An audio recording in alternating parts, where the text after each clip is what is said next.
Superfast revision में हम chapter number 9 कर रहे हैं बेटा, और इसका अगला सेक्शन 128 के बाद सेक्शन आता है 129, जिसका नाम है बेटा फाइनेंशियल स्टेटमेंट। इसके बाद हम एक सेक्शन और करेंगे 129A। सर इस सेक्शन में आप क्या समझाएंगे बेटा? इसमें 3 ही बातें समझने की हैं। पहली चीज, फाइनेंशियल स्टेटमेंट बोलते किसको है, दूसरी चीज फाइनेंशियल ईयर क्या होता है, और तीसरी चीज कंसोलिडेशन कैसे होता है। ये 3 चीज समझने के बाद बेटा इस सेक्शन के अंदर कुछ भी नहीं बचेगा। 3 चीज समझनी है बेटा। स्टडी मेट के अंदर बहुत सारी चीजें एक्स्ट्रा दे रखी हैं, तो हम निशान लगा लेंगे कहां से हमें कहां तक पढ़ना, ताकि एग्जाम में हमें पूरे मार्क्स आ जाएं। हेलो हेलो, हाँ आवाज आ रही है। तो फाइनेंशियल स्टेटमेंट्स क्या होती हैं? सर कुछ नहीं, P&L को, बैलेंस शीट को, notes to account, cash flow और statement of changes in equity को इकट्ठा कर दें तो नाम दिया जाता है बेटा फाइनेंशियल स्टेटमेंट। पहला कॉन्सेप्ट तो हो गया। दूसरा, what is financial year? What is financial year? बेटा नॉर्मली फाइनेंशियल ईयर 1/4 से स्टार्ट होता है और हमेशा 31/3 को खत्म होता है। ऐसा ही तो होता होगा। ये आपका फाइनेंशियल ईयर है जो स्टार्ट हुआ 1/4/22 को और खत्म कब होगा बेटा? 31/3/23 को। ठीक है सर। बीच में कहीं ना कहीं सर पक्का 31/12/22 होगा, मतलब दिसंबर का आखिरी महीना, जिसको हम अपना नया साल बनाते हैं 1 जनवरी पे। अगर यहां से यहां तक जो भी कंपनी बनी है, जो भी कंपनी इस पीरियड के बीच में इनकॉर्पोरेट हुई हैं, उनका साल तो यहीं पे खत्म हो जाएगा। ध्यान दीजिएगा बेटा। और जो भी कंपनी दिसंबर के बाद बनी है तो भाई साहब इनका पीरियड तो बहुत ज्यादा कम है, इनका साल यहां पे खत्म नहीं होएगा, ये अगले साल पे 31/3/24 पे जाके इनका साल खत्म होगा। मतलब सर कह सकते हैं इनका जो साल होगा, फर्स्ट ईयर जो होगा वो 15 महीनों का होगा। फिर से कॉन्सेप्ट को रिवाइज कर लेते हैं। नॉर्मली अप्रैल से मार्च चलता है, लेकिन अप्रैल से लेकर दिसंबर तक जितनी भी कंपनी बन चुकी हैं उनके लिए तो यही ईयर जो 31/3 को खत्म होगा, इसी पे इनको अपने बुक्स ऑफ अकाउंट क्लोज करने होंगे। लेकिन अगर कोई भी कंपनी 31 दिसंबर के बाद, मतलब जनवरी फरवरी मार्च यहां पे इनकॉर्पोरेट हुई है, उसका साल यहीं पे खत्म नहीं होगा, उसको फॉलोइंग फाइनेंशियल ईयर पे जाके अपने बुक्स ऑफ अकाउंट को क्लोज करना होगा। इसको बोलते हैं बेटा financial year. Financial statement clear है, फाइनेंशियल ईयर क्लियर है। नेक्स्ट कॉन्सेप्ट है what is consolidation. What is consolidation? पहले समझिएगा कंसोलिडेशन क्या होता है। 2 टाइप की फाइनेंशियल स्टेटमेंट होती है बेटा। एक होता है SFS, stand alone financial statement, और एक होता है CFS, कंसोलिडेटेड फाइनेंशियल स्टेटमेंट। कोई भी कंपनी 2 तरीके के accounts, books of account financial statement sorry maintain करती है। एक का नाम है SFS, स्टैंड अलोन, सिर्फ खुद की, अपनी खुद की जब फाइनेंशियल स्टेटमेंट बनाती है उसको बोलते हैं SFS। और एक होता है बेटा CFS, कॉन्सोलिडेटेड,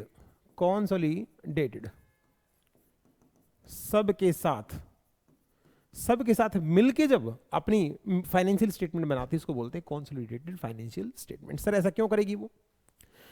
जिसकी भी सब्सिडरी है, जिसकी कोई सब्सिडरी नहीं है, कोई एसोसिएट नहीं है भाई, वो तो सिर्फ अपने अकाउंट्स बनाएगी। लेकिन जिसकी भी सब्सिडरी कंपनी है, मैं उम्मीद करके चल रहा हूं बेटा आपको पता होगा सब्सिडरी क्या होती है। अगर मैं किसी कंपनी के 51% या इससे ज्यादा शेयर होल्ड कर लेता हूं तो मैं कहलाऊंगा होल्डिंग कंपनी, और सामने वाला कहलाएगा कौन? Subsidiary company.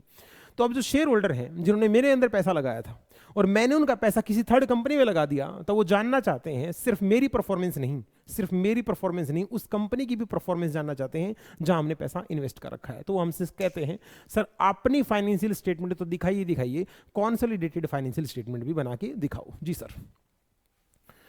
तो CFS, कंसोलिडेटेड फाइनेंशियल स्टेटमेंट किसको बनानी होती है? जिस भी कंपनी की अगर सब्सिडरी है या एक से ज्यादा सब्सिडरीज हैं उसको बनानी होती है क्या? Consolidated financial statement. जी सर। सर कैसे बनाएंगे? उसी फॉर्म में बनाएंगे, उसी मैनर में बनाएंगे, उन्हीं अकाउंटिंग स्टैंडर्ड के साथ बनाएंगे जिस मैनर में इन्होंने अपनी स्टैंड अलोन फाइनेंशियल स्टेटमेंट को बनाया है। जी सर। सर और बातें भी बता दो प्लीज। कंसोलिडेटेड फाइनेंशियल स्टेटमेंट बनाने का 2 तरीके हैं, मतलब 2 तरीके से बनानी पड़ेंगी। तरीके तो नहीं बोलना चाहिए, मतलब दोनों को फॉलो करते हुए बनानी पड़ेंगी अकाउंटिंग स्टैंडर्ड्स के अंदर, अकाउंटिंग स्टैंडर्ड्स के हिसाब से और शेड्यूल 3 के हिसाब से। बीच में लगा देना एंड, इन दोनों के हिसाब से आपको बनानी पड़ेंगी कंसोलिडेटेड फाइनेंशियल स्टेटमेंट। किसके हिसाब से बेटा? शेड्यूल 3 के अंदर जो फॉर्मेट दे रखा है और आपके अकाउंटिंग स्टैंडर्ड्स के अकॉर्डिंग आपको बनानी पड़ेंगी कंसोलिडेटेड फाइनेंशियल स्टेटमेंट। जी सर। सर कुछ कंपनी ऐसी होती है जिनके ऊपर अकाउंटिंग स्टैंडर्ड ही एप्लीकेबल नहीं होते। फॉर एग्जांपल जैसे इंश्योरेंस कंपनी होती है, इलेक्ट्रिसिटी कंपनी होती है और बैंकिंग सेक्टर वाली कंपनी होती हैं। तो ये अपने कॉन्सोलिडेटेड फाइनेंशियल स्टेटमेंट कैसे बनाएंगे, क्योंकि ये अकाउंटिंग स्टैंडर्ड्स को कई बार फॉलो नहीं करते हैं। तो बेटा ये शेड्यूल 3 के अकॉर्डिंग बना लेंगे तो भी काम चल जाएगा। सर ये शेड्यूल 3 है क्या एक्चुअल में? बेटा शेड्यूल 3 कुछ नहीं, आपके P&L और बैलेंस शीट के फॉर्मेट बताता है कि किस फॉर्मेट में आपको अपने अकाउंट्स मेंटेन करने हैं। इस शेड्यूल 3 ये बता देता हूं, शेड्यूल 3 की बेटा 2 डिवीजन है, division number 1, division number 2। Division number 1 और डिवीजन नंबर 2। जो डिवीजन नंबर 2 है वो लगती है उन कंपनियों के ऊपर जो इंड एस फॉलो करती हैं, और डिवीजन नंबर 1 के अंदर वो कंपनियां कवर हैं जो एएस फॉलो करती हैं। आज भी हमारे भारत के अंदर बेटा दोनों प्रकार का सिस्टम चल रहा है। कुछ कंपनियां तो एएस अकाउंटिंग स्टैंडर्ड फॉलो करते हैं, और कुछ कंपनियां जो बड़े लेवल की कंपनियां हैं जिनको इंडेस के लिए बोला गया है कि आप इंडेस फॉलो करो। आने वाले टाइम में एएस अब बिल्कुल छोटी कंपनियां फॉलो करती हैं, सारी बड़ी बड़ी जितनी भी लिस्टेड कंपनी और बड़ी कंपनी हो सभी क्या फॉलो करती हैं बेटा? इंडेस फॉलो करती हैं। बस तुम्हारे अनफॉर्चुनेट कह लो, तुम्हारे दुर्भाग्य कह लो कि तुम्हें एग्जाम के लिए तो पढ़ने पड़ेंगे अकाउंटिंग स्टैंडर्ड, और मजे की बात जब तुम आर्टिकल्स में जाओगे काम सीखोगे तो वहां तुम्हें सीखने पड़ेंगे इंडेस, इंडियन अकाउंटिंग स्टैंडर्ड। जी सर। सर एक बात बताओ, कॉन्सोलिडेटेड फाइनेंशियल स्टेटमेंट की कोई एक्सेप्शन भी है? एक्सेप्शन मोस्ट इंपॉर्टेंट एग्जाम के लिए बता रहा हूं। अगर कॉन्सोलिडेटेड फाइनेंशियल स्टेटमेंट कहता सब्सिडरी है तो कॉन्सोलिडेशन करना ही करना है, लेकिन क्या कोई एक्सेप्शन है? हाँ है। अगर ये 3 कंडीशन पूरी कर दो, अगर ये 3 कंडीशन पूरी कर दोगे तो आपको कॉन्सोलिडेशन नहीं करना है। एग्जाम में ये चीज पूछी जाती है, ये हमारा लास्ट कॉन्सेप्ट है। ये समझने के बाद हमारा सेक्शन नंबर 129 क्या हो जाएगा बेटा? ओवर। पहली चीज, किसको अगर मेरी ये कंपनी है और इसकी कोई सब्सिडरी भी है फिर भी हमें कॉन्सोलिडेटेड फाइनेंशियल स्टेटमेंट नहीं बनानी। कब? पहली चीज, मैं ना तो लिस्टेड हूं और ना लिस्ट होने की प्रोसेस में हूं, ना लिस्ट होने की प्रोसेस में हूं। दूसरा, मेरे जितने भी शेयर होल्डर हैं, चाहे उनको वोट डालने का अधिकार था चाहे नहीं था, उन सब ने रिटर्न में लिख के दिया है कि बेशक आप CFS कॉन्सोलिडेटेड फाइनेंशियल स्टेटमेंट ना बनाओ, हमें किसी प्रकार का कोई भी ऑब्जेक्शन नहीं है। मेरे शेयर होल्डर राजी हैं कि कहते कोई दिक्कत परेशानी नहीं है। तीसरा, जो मेरी होल्डिंग है उसने मेरे साथ जरूर CFS कॉन्सोलिडेशन कर रखा हो। सर हमें ये बात आपकी ज्यादा समझ में नहीं आई, मैं केस बना देता हूं बेटा, चिंता मत करो। ये एक कंपनी है, ये एक कंपनी है और ये एक कंपनी है। हम यहां इस कंपनी की बात करें, ध्यान रखना। इसने मेरे अंदर 60% होल्ड कर रखी है और मैंने इस कंपनी के अंदर बेटा 55% होल्ड कर रखी है। समझ रहे? और हम अपने केस में ये इस कंपनी की बात कर रहे हैं। पहली कंडीशन वहां पे थी, आप लिस्टेड नहीं होने चाहिए और ना लिस्ट होने की प्रोसेस में हो। तो मान लो ना तो मैं लिस्टेड हूं ना लिस्ट होने की प्रोसेस में हूं।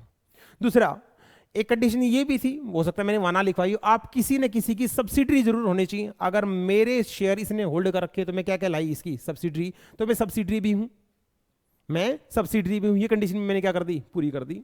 मेरे शेयर होल्डर ने मुझे लिख के दे रखा हो कि भाई साहब आप बेशक कंसोलिडेशन ना करो, हमें उसके ऊपर कोई ऑब्जेक्शन नहीं है।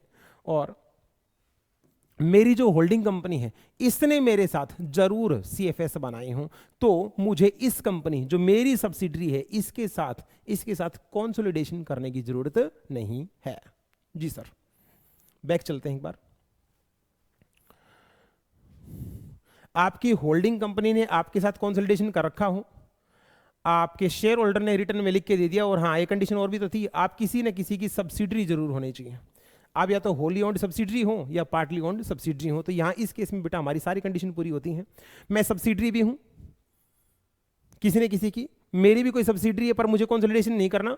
अगर मेरे शेयर होल्डर ने लिख के दे रखा है और मेरे पास उसका प्रूफ है तो मुझे कंसोलिडेशन नहीं करना है।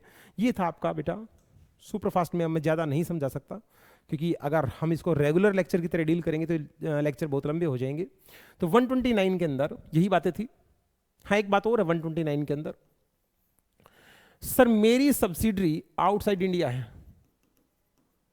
आउटसाइड इंडिया है, या ये कह लो सर मेरी जो होल्डिंग है, मेरी जो होल्डिंग कंपनी है वो आउटसाइड इंडिया है। मेरी सब्सिडरी या होल्डिंग कंपनी आउटसाइड इंडिया है, तो जो इंडिया वाली कंपनी है वो मान लो अलग ईयर फॉलो करती है, डिफरेंट ईयर फॉलो करती है, और जो उसकी सब्सिडरी आउटसाइड इंडिया है वो डिफरेंट ईयर फॉलो करती है। बना देता हूं बेटा, वेद लिमिटेड ये तो इंडिया में है और इसकी सब्सिडरी जो है वो यूके में है, लेकिन वहां पे ईयर का कॉन्सेप्ट अलग चल रहा है, वो अलग ईयर ले रहे हैं। जैसे मान लो ले रहे हैं बेटा जैन टू दिसंबर, और हम यहाँ ले रहे हैं अप्रैल टू मार्च, अप्रैल टू मार्च। चूंकि ये मेरी सब्सिडरी है तो मुझे कंसोलिडेशन करना पड़ेगा, लेकिन कंसोलिडेशन करें कैसे, ये अलग ईयर फॉलो करती है और ये अलग ईयर फॉलो करती है। तो यहाँ पे हम भारत सरकार को चिट्ठी लिख सकते हैं, एप्लीकेशन लिख सकते हैं कि कंसोलिडेशन पर्पज से प्लीज हमें डिफरेंट ईयर फॉलो करने की इजाजत दे दी जाए। तो भारत सरकार को अगर ठीक लगेगा तो वो आपको अलाउ कर देंगे। ठीक है सर। एक सेक्शन बिल्कुल नया इंट्रोड्यूस किया गया था बेटा, सेक्शन का नाम था 129A। क्या नाम था बेटा? 129A। ये कहता है सेंट्रल गवर्नमेंट के पास पावर है वो अनलिस्टेड, वर्ड क्या है? अनलिस्टेड। तो ध्यान दीजिएगा 129A का लिस्टेड कंपनी से कोई भी ताल्लुकात नहीं है। सेंट्रल गवर्नमेंट के पास पावर है वो अनलिस्टेड कंपनियों से किसी भी पीरियड के अकाउंट्स मेंटेन करा सकते हैं, उनका लिमिटेड रिव्यू भी करा सकते हैं, उनका ऑडिट भी करा सकते हैं। एक्चुअल में जितनी भी गड़बड़ें होती हैं मोस्टली अनलिस्टेड कंपनीज में होती हैं। तो सेंट्रल गवर्नमेंट ने एक पावर दिखाई कि हम आपको अगर बोलें कि इस पीरियड के हमें आप अकाउंट्स बना के दें और हम उनका लिमिटेड रिव्यू करवाना चाहिए, ऑडिट करवाना चाहें पीरियडिकल बेस पे, तो हम उनका करवा सकते हैं। तो इस सेक्शन के अंदर कोई खास बात नहीं थी, यहाँ पे सेंट्रल गवर्नमेंट ने बस अपनी पावर बताई है किसके रिगार्डिंग? अनलिस्टेड कंपनीज के रिगार्डिंग। हम नेक्स्ट वीडियो में हम स्टार्ट करेंगे क्या? सेक्शन नंबर 130 और सेक्शन नंबर 131 दोनों बात करते हैं reopening of books of account की। चलिए मिलते हैं नेक्स्ट वीडियो में।